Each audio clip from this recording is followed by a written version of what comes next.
Oke guys, kali ini kembali lagi bersama saya di channel Kapi Official. Kali ini saya ingin ngevlog lagi guys ya. Dah sekian lama tidak ngevlog ya guys ya. Ini dalam rangka acara menghauli pimpinan pondok pesantren yang periode kelima. Siapa namanya Jagung? Aduh, Guru Anang. Itu kawannya asik. Ngomong lah, saya YouTube tuh. Supan saya. Oke, jangan skip, jangan lupa like, subscribe, and comment. Dah. Oke guys, kembali lagi bersama saya di channel Kapi Official. Kali ini saya sudah berada ya guys ya. Di sini tempatnya guys ya. Orang ramai ngumpul-ngumpul gitu. وقطعتم أرحامكم وشربتم الخمور في ناديكم ولعبتم بالميسر وضربتم بالكبر والمعزفة والمزامير ومنعتم محاويجكم زكاتكم ورأيتموها مغرما وقتل البريء ليغيظ العامة واختلفت أهواؤكم وصار العطاء في العبيد والسقاط وطففت المكائن والموازين ووليت أموركم. رواه الديلمي. الحديث الأربعون.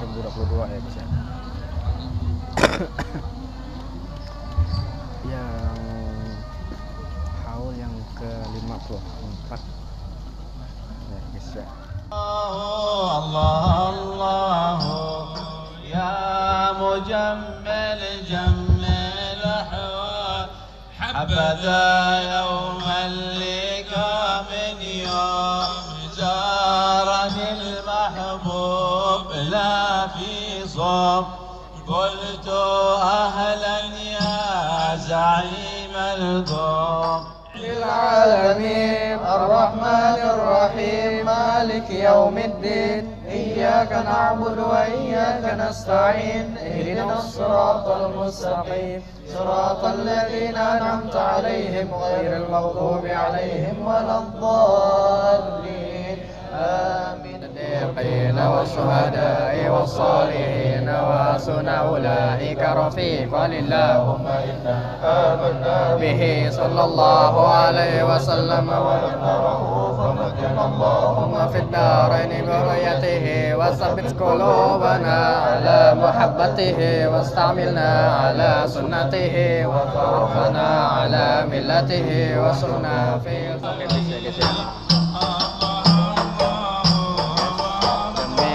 Haul datang pakai bis menuju kampung Melayu guys ya. Yang mengikuti haul demi mencari berkah.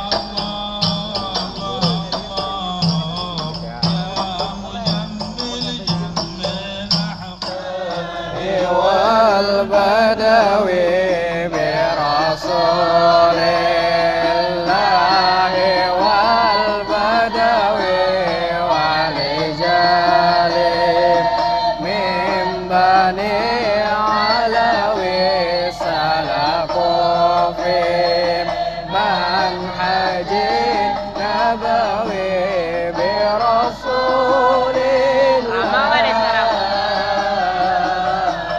wal badawi. سيدي ربي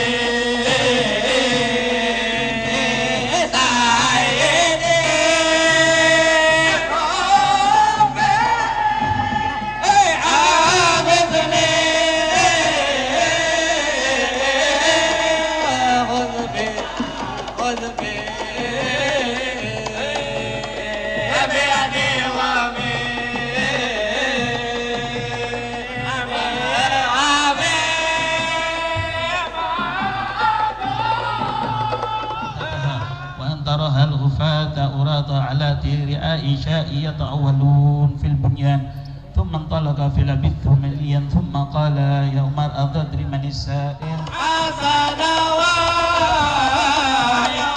كنا حسن وأمين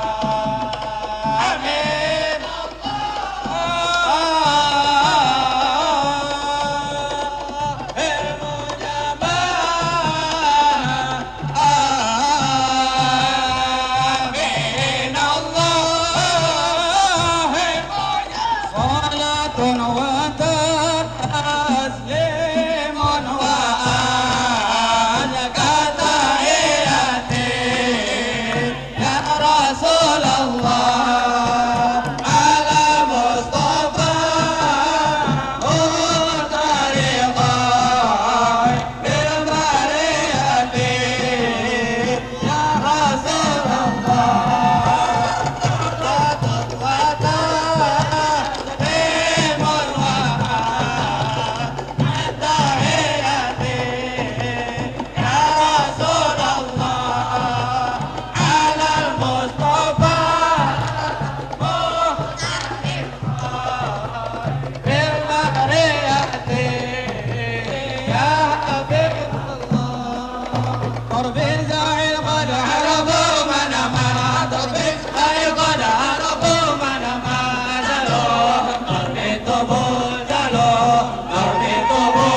الأحد الصمد الذي لم يلد ولم يولد ولم يكن له كفوا رسول الله والبدوي ورجال من بني علوي سلكوا في منهج النبوي برسول الله والبدوي.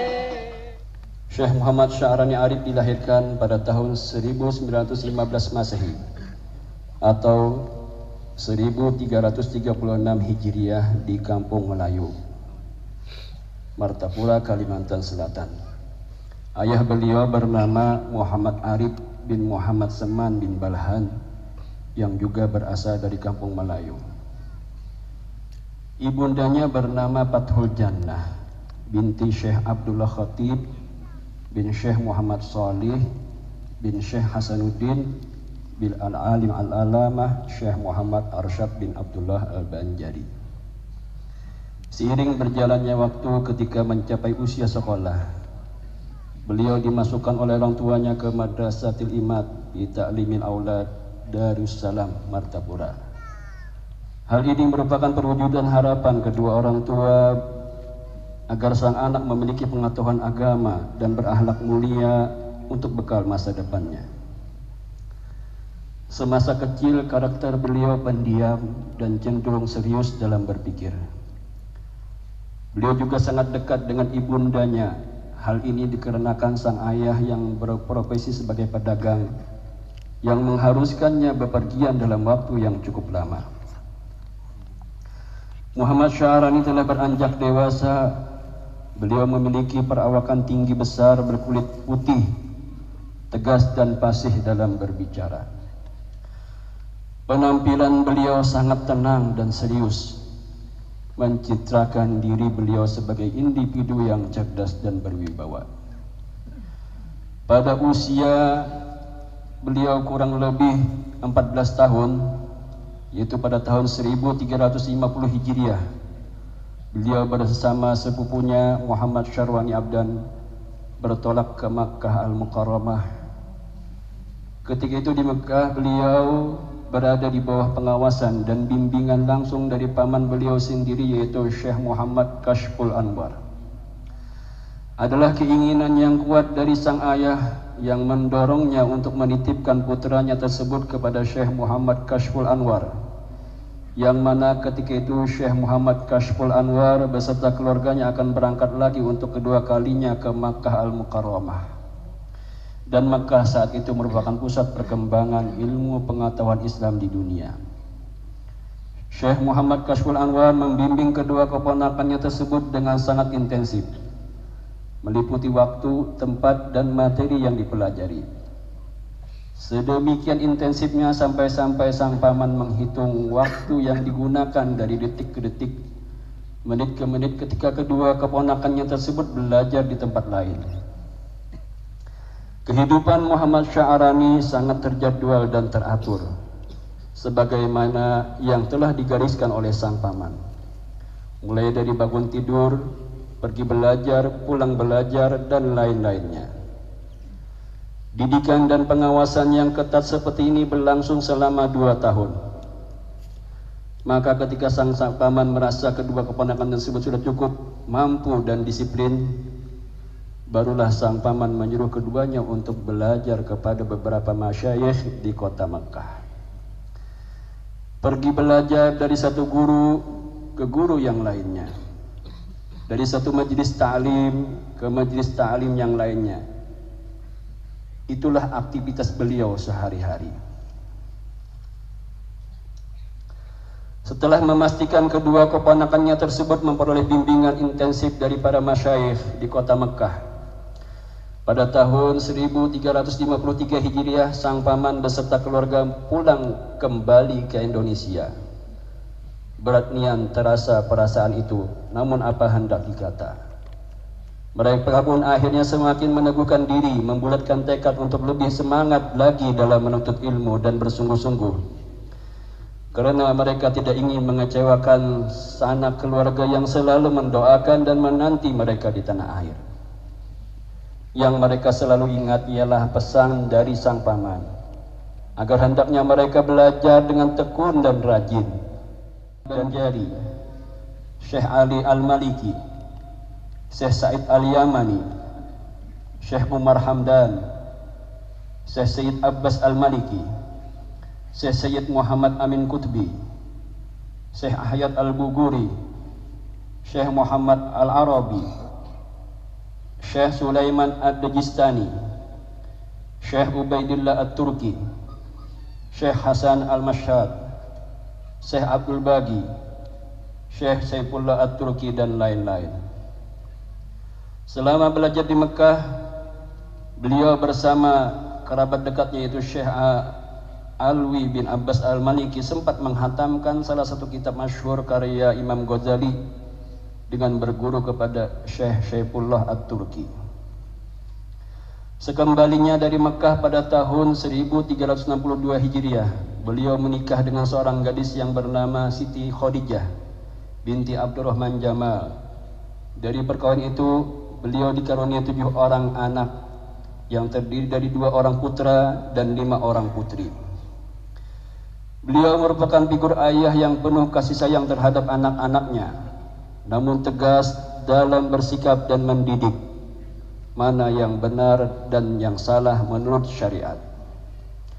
Muhammad Sya'rani sangat mencintai ilmu, sehingga pernikahan dan keluarga bukanlah faktor penghalang, bahkan menjadi faktor pendukung bagi beliau untuk lebih memperdalam ilmu agama.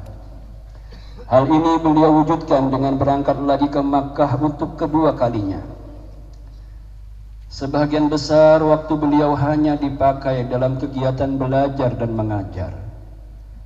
Berkat ketulusan dan keikhlasan niat beliau, ilmu yang beliau ajarkan kepada para murid dapat diterima dengan baik dan benar-benar menjadi ilmu yang bermanfaat bagi beliau, bagi para murid maupun orang lain. Selama beliau di Mekah, banyak ulama-ulama mancanegara yang berdatangan dari luar Mekah. Beliau pun selalu menyempatkan diri untuk belajar maupun tabarukan pada setiap majelis yang diadakan oleh para ulama tersebut. Pada waktu itu pula ada seorang perempuan yang alimah, yang juga seorang muhaddisah yang ternama, yaitu Amatullah binti Syekh Abdul Ghani Ad-Dihlawi Al-Madani. Beliau pun tidak lupa untuk menyempatkan diri belajar kepada sang muhaddisah tersebut. Berilmu tidak menjadikan beliau tinggi hati, bahkan sebaliknya, beliau bagaikan prinsip padi, semakin berisi semakin menunduk. Sikap tawadu dan rendah diri ini sangat tercermin dari pribadi beliau. Bahkan setiap kali beliau bertemu dengan gurunya dalam perjalanan, maka beliau hampiri gurunya itu dan beliau angkatkan tas sang guru hingga ke tempat tujuan. Pada tahun 1374 Hijriah, Muhammad Sya'rani dan keluarga pulang ke Indonesia dan sempat menetap di Jakarta. Beliau membuka majelis ta'lim dan aktif berdakwah di antara jamaah Banjar maupun Betawi yang ada di Jakarta. Pada tahun 1959 Masehi, beliau pulang ke Martapura. Setibanya di sana di Martapura, beliau diamanahkan untuk memimpin pondok pesantren Darussalam yang sebelumnya dipimpin oleh guru beliau sendiri, yaitu Syekh Abdul Qadir Hasan. Di bawah kepemimpinan beliau, pondok pesantren Darussalam semakin maju dalam bidang ilmu. Dalam periode itu, Darussalam bertambah lagi satu tingkat, yaitu Kulliyatus Syariah Darussalam. Namun karena banyaknya permintaan tenaga guru untuk daerah lain, maka beliau menambah satu tingkat lagi, yaitu Istidadul Mu'allimin yang diadakan khusus untuk menyiapkan tenaga guru. Beliau merupakan figur yang sederhana dan wara, sehingga tak jarang dalam keseharian pun beliau mengerjakan sendiri aktivitas di rumahnya, seperti memetik sayur-sayuran, dan memasaknya untuk menjamu tamu yang datang ke rumah beliau. Beliau sangat ketat dalam memperhatikan dan menjaga halal tidaknya makanan yang dimakan sehari-hari. Ilmu memang betul-betul diamalkan beliau dalam arti untuk menambah ketakwaan kepada Allah Subhanahu wa taala. Adapun aktivitas non formal beliau banyak beliau lakukan di rumah beliau sendiri. Beliau membuka majelis ta'lim untuk para guru, santri dan masyarakat umum. Dan waktunya ialah selepas sholat subuh, sesudah asyar dan sesudah isya. Ketika masuk Ramadan, beliau mengajar di rumahnya setiap hari. Kegiatan seperti ini terus berlangsung, bahkan ketika beliau sakit pun beliau tetap mengajar seperti biasanya meskipun sambil berbaring. Muhammad Sya'rani sempat mengarang beberapa kitab untuk keperluan pondok pesantren Darussalam dan madrasah-madrasah sejenis lainnya. Di antaranya adalah kitab Hidayatuz Zaman min Ahadits Akhir Zaman dan Tanwirut Thullab fi Ushul Hadis. Di saat gigih-gigihnya beliau membaktikan diri, menghidupkan agama Allah, akhirnya beliau pun jatuh sakit. Dalam sakitnya beliau sering memanggil muridnya yang bernama Muhammad Sanwani untuk membacakan beliau surat Ra'd. Ada kalanya ketika sakitnya beliau tidak nafsu makan, dan yang beliau lakukan hanyalah membasahi lisannya dengan zikir dan terus berzikir. Acap kali dalam sakitnya itu beliau membaca dan mengulang-ulangi hadis Nabi SAW dengan suara yang lantang. Man qala bi akhiri kalamih la ilaha illallah dakhalal jannah. Yang artinya barang siapa di akhir hayatnya mengucap la ilaha illallah, niscaya masuk surga. Kondisi beliau semakin menurun hingga akhirnya beliau tidak mampu lagi untuk bangun dari tempat tidurnya. Namun seminggu sebelum beliau wafat, wajah beliau nampak berseri-seri dan bersemangat. Bahkan beliau mampu bangun dari tempat tidurnya, lalu menyuruh agar rumah dibersihkan dan dirapikan. Beliau mengatakan bahwa para guru-guru beliau datang menjenguk beliau. Lalu beliau pun berpakaian rapi dan duduk seraya berbicara dalam bahasa Arab layaknya orang-orang yang sedang menyambut dan menerima kunjungan tamu. Pada saat dini hari, beliau meminta agar lampu-lampu dinyalakan, pintu-pintu dan jendela dibuka. Beliau berkata bahwa para penjemput beliau telah datang. Beliau menyuruh anak pertama beliau untuk menjemput Syekh Abdul Qadir Hasan dan Syekh Salim Ma'ruf. Lalu setelah mereka datang, beliau berwasiat kepada Syekh Salim Ma'ruf agar bersedia untuk memimpin pondok pesantren Darussalam sepeninggal beliau. Dalam suasana yang mengharukan tersebut, beliau mengajak seluruh orang yang hadir menjenguk beliau untuk membacakan surah Yasin yang dipimpin oleh beliau sendiri. Bahkan pada saat itu beliau sempat menegur bacaan dari salah seorang muridnya yang membaca salah dan terbatas.